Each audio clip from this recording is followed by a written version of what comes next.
بسم اللہ الرحمن الرحیم۔ السلام علیکم ڈیئر ویورز، ایک داستان ہے سب رس، تقریباً 350 سال پرانی داستان ہے یہ۔ تو ملا وجھی کی لکھی ہوئی، جن کا اصل نام تھا اسد اللہ ملا وجھی۔ تو آج اس کا خلاصہ لے کر حاضر ہوں، اس کی سمری۔ دو بادشاہ تھے، عقل اور عشق۔ عقل مغرب کا بادشاہ اور عشق مشرق کا۔ عقل کا ملک یونان تھا، اور حسن عشق کی بیٹی ہے اور دل عقل کا بیٹا ہے۔ بیٹا جب بڑا ہوا تو عقل بادشاہ نے اسے شہر تن کا والی بنا دیا۔ ایک رات دل نے آب حیات کا قصہ سنا۔ آب حیات کا ذکر سن کر اس کے حاصل کرنے کی دھن میں ایسا دیوانہ ہوا کہ کھانا پینا حرام ہو گیا۔ آخر دل کے خدمت کا اس کا نام تھا نظر، اس نے حامی بری کی وہ آب حیات کو تلاش کر کے لائے گا۔ چنانچہ وہ روانہ ہو گیا۔ وہ پہلے شہر عافیت کے بادشاہ ناموس سے جا کر اس نے پوچھا، تو اس نے کہا آب حیات نام کی تو کوئی چیز نہیں، اصل آب حیات انسان کی آبرو ہے۔ یہاں نظر مایوس ہو کر آگے بڑھا۔ آگے تھا زود نام کے پہاڑ، وہاں پر اس کے ایک بوڑھا زرق نام کا آدمی ملا۔ اس نے کہا کہ آب حیات کو عاشقوں کے آنسوؤں میں تلاش کرو۔ اس پر نظر مطمئن نہ ہوا اور وہاں سے آگے چلا۔ وہاں آگے ہدایت نام کا ایک قلعہ نظر آیا۔ اس کے بادشاہ ہمت سے پوچھا، اس نے ہمت نے اس کی ہمت بتائی اور بتایا کہ کوہ کاف کے ادھر دیدار نام کا ایک شہر ہے، اس میں ایک باغ ہے جس کا نام رخسار ہے۔ اس باغ میں ایک چشمہ دہن ہے، اسی چشمے میں آب حیات ہے جس کی تجھے تلاش ہے۔ اور ایک سفارشی خط اپنے بھائی قامت کے نام لکھ دیا، اور یہ بھی بتا دیا کہ راستے میں شہر دیدار کا نگہبان ایک دیو رقیب نامی ہے، اس سے اس شہر رہنے وہ کسی غیر آدمی کو وہاں جانے نہیں دیتا۔ بہرحال نظر وہاں سے چل دیتا ہے، رقیب کو ایسا جھانسا دیتا ہے کہ رقیب خود اس کو شہر دیدار لے جاتا ہے۔ وہاں پہنچا تو قامت سے ملاقات ہوئی، اس نے ہمت کا خط اسے دیا، تب اس نے نظر کو کہیں چھپا دیا۔ اسی طرح رقیب کے پنجے سے رہائی پانے کے بعد وہ رخسار کے گلزار میں پہنچا۔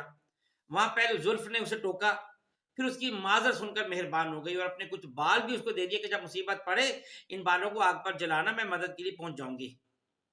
اس سے رخصت ہو کر پھر یہ شہر دیدار کی طرف چلا۔ وہاں کا نگہبان تھا غمزہ، اس نے اسے پکڑ لیا اور نظر کو مار ڈالنا چاہتا تھا کہ نظر کے بازو پر ایک لال نظر آیا، جو اس کی ماں نے بچپن میں نشانی کے لیے اپنے دونوں بیٹوں نظر اور غمزہ، یہ دونوں اصل میں بھائی تھے، کہ بازو پر ایک ایک لال باندھا تھا۔ اسے دیکھتے ہی غمزہ نظر سے لپٹ کر رونے لگا، کیونکہ دونوں بھائی ملتے تو نظر نے اپنا سب احوال اسے سنایا۔ غمزہ حسن کا مصاحب تھا، وہ اسے حسن کے پاس لے گیا۔ حسن کے پاس ایک خوش رنگ قیمتی لال تھا جس پر ایک خوبصورت تصویر بنی تھی۔ نظر نے کہا یہ تو دل کی تصویر ہے، اور پھر دل کی اتنی تعریفیں کی کہ حسن دل پر عاشق ہو گئی۔ نظر نے کہا کہ دل کو آب حیات کی تلاش ہے اور وہ تمہارے پاس ہے، اگر اسے یہ مل جائے تو میں دل کو تیرے پاس لے آتا ہوں۔ حسن نے اپنے غلام خیال کو نظر کے ساتھ کیا اور ایک یاقوت کی انگوٹھی بھی اس کو دی جس سے آب حیات کے چشمے پر مہر لگائی جاتی تھی۔ خیال اور نظر دونوں شہر تن میں پہنچ کر دل سے ملتے ہیں تو نظر اپنے سفر کا سب حال سناتا ہے، اور خیال حسن کی تصویر کھینچ کر دل کو دکھاتا ہے۔ وہ دیکھتے ہی ہزار جان سے حسن پر عاشق ہو جاتا ہے اور کھانا پینا حرام ہو جاتا ہے۔ آخر دل نظر کے مشورے سے شہر دیدار کے سفر کا قصد کرتا ہے۔ ادھر عقل بادشاہ کے ایک وزیر وہم کو جب اس بات کی خبر ہوتی ہے تو عقل سے جا کر کہتا ہے کہ نظر ایک خانہ خراب خیال کو ساتھ لایا ہے، اور وہ دونوں دل شہزادے کو شہر دیدار کی طرف لیے جا رہے ہیں۔ اس سے بڑا فتنہ پیدا ہوگا اور عشق بادشاہ سے عہدہ برا ہونا مشکل ہو جائے گا۔ عقل اس خبر کو سن کر بہت پریشان ہوا، اور اس نے وہم کے مشورے کے مطابق دل اور نظر کو قید کر کے پہرے بٹھا دیے۔ یاقوت کی وہ انگوٹھی جو حسن نے دل کو بھجوائی تھی اور جسے دل نے نظر کے پاس رکھوا دی تھی، اس کی ایک خاصیت یہ تھی کہ جو کوئی اس سے منہ میں رکھ لے وہ دوسروں کی نظر سے اجل ہو جائے گا۔ چنانچہ نظر اسے منہ میں رکھ کر قید خانے سے باہر نکل آیا اور شہر دیدار جا پہنچا۔ وہاں رخسار کے گلزار میں سیر کر رہا تھا کہ اسے آب حیات کا چشمہ نظر آیا۔ چاہتا تھا کہ ایک گھونٹ پانی پی لے کہ انگوٹھی منہ سے نکل کر چشمے میں جا گری، اور وہ آب حیات کا چشمہ نظر سے غائب ہو گیا۔ اتنے میں رقیب کی نظر اس پر پڑی تو وہ طاق میں تھا، فوراً نظر کو پکڑ کر قید کر لیا۔